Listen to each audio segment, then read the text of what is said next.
क्या आपने कभी ऐसे जंगल के बारे में सुना है जहां जाने वाला कोई भी इंसान वापस नहीं आता?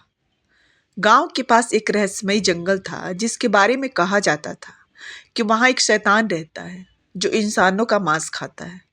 लेकिन जब रवि ने इन कहानियों को अफवाह समझकर जंगल में कदम रखा तो उसे उस खौफनाक सच का सामना करना पड़ा, जिससे जानकर आपकी रूह कांप उठेगी।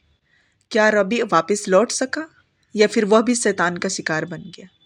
जानने के लिए पूरी कहानी सुने, लेकिन सावधान रहें। यह सिर्फ एक कहानी नहीं बल्कि एक चेतावनी भी हो सकती है। भारत के एक सुदूर गांव में, जहां बिजली पानी जैसी सुविधाएं भी सीमित थी, एक घना और डरावना जंगल था। इस जंगल के बारे में गांव वालों के बीच अजीब अजीब कहानियां प्रचलित थी। कहा जाता था कि वहां एक राक्षस रहता है जो इंसानों का मांस खाता है। गांव के बुजुर्गों ने कई बार चेतावनी दी कि कोई भी उस जंगल में न जाए, लेकिन कुछ जिज्ञासु लोग हमेशा उनकी बातों को हल्के में लेते थे। रवि एक युवा लड़का था जो शहर से पढ़ाई करता था और कुछ दिनों के लिए अपने गांव लौटा था। उसने अपने दोस्तों से जंगल के बारे में सुना, लेकिन उसे ये सब सिर्फ एक अफवाह लगी। उसने सोचा शायद गांव वालों ने ये डराने के लिए बनाया होगा। लेकिन उसके दोस्त अजय, मोहित और विक्रम ने उसे चेतावनी दी कि रवि, हमने सुना है कि वहां जो भी गया वह कभी वापस नहीं आया। रात के समय तो वहां जाना बिल्कुल भी सुरक्षित नहीं है।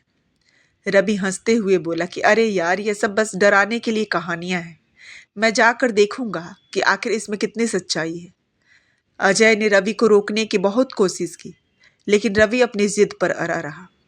उसने तय किया कि वह आधी रात को जंगल में जाएगा और सबको साबित करेगा कि वहां कुछ नहीं है।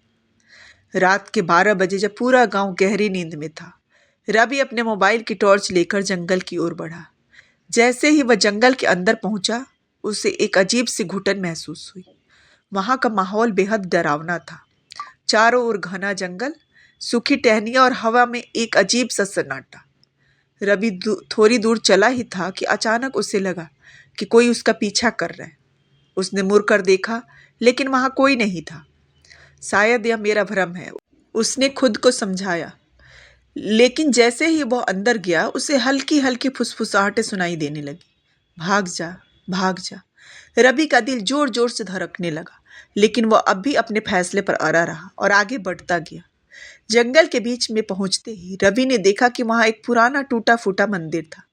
यह मंदिर पेड़ों की जड़ों और बेलों से ढका हुआ था, मानो कोई उसे दुनिया की नजरों से छिपाने की कोशिश कर रहा हो। जैसे ही रवि ने मंदिर के पास जाने की कोशिश की, अचानक उसे लगा कि आसपास की झाड़ियों में कोई हिल रहा है। उसने मोबाइल की टॉर्च उस ओर घुमाई और तभी एक काली, लंबी और भयानक आकृति तेजी से उसकी ओर लपकी। वह आकृति एक इंसान जैसी थी, लेकिन उसकी खाल जगह जगह से फटी हुई थी और उसकी आंखें सुर्ख लाल चमक रही थी। उसके नुकीले दांतों में ताजा खून लगा हुआ था और उसके नाखून लंबे और पंजों की तरह थे। उसकी दुर्गंध इतनी भयानक थी कि रवि को उल्टी करने का मन करने लगा। शैतान अपनी गहरी डरावनी आवाज में गुर्राया, तूने मेरी जगह पे कदम रखा है, अब तेरा मांस ही मेरी भूख मिटाएगा। रवि डर के मारे पीछे हटने लगा, लेकिन वह जितना भागने की कोशिश करता, उतना ही वह शैतान उसकी ओर बढ़ता चला आया। रवि पूरी ताकत से दौड़ा, लेकिन उसकी टॉर्च गिर गई और अंधेरे ने उसे अपनी आगोश में ले लिया। वह रास्ता भूल चुका था। चारों ओर अंधेरा और अजीब अजीब आवाजें थी। फिर अचानक शैतान बिजली की गति से उसके सामने प्रकट हुआ। उसने अपनी लंबी नुकीली उंगलियों से रवि की गर्दन पकड़ ली और उसे हवा में उठा लिया। रवि ने छटपटाने की कोशिश की, लेकिन उसकी पकड़ लोहे जैसी थी। अब तेरा अंत आ चुका है। रवि की चीखें जंगल में गूंज उठी और फिर सब कुछ शांत हो गया।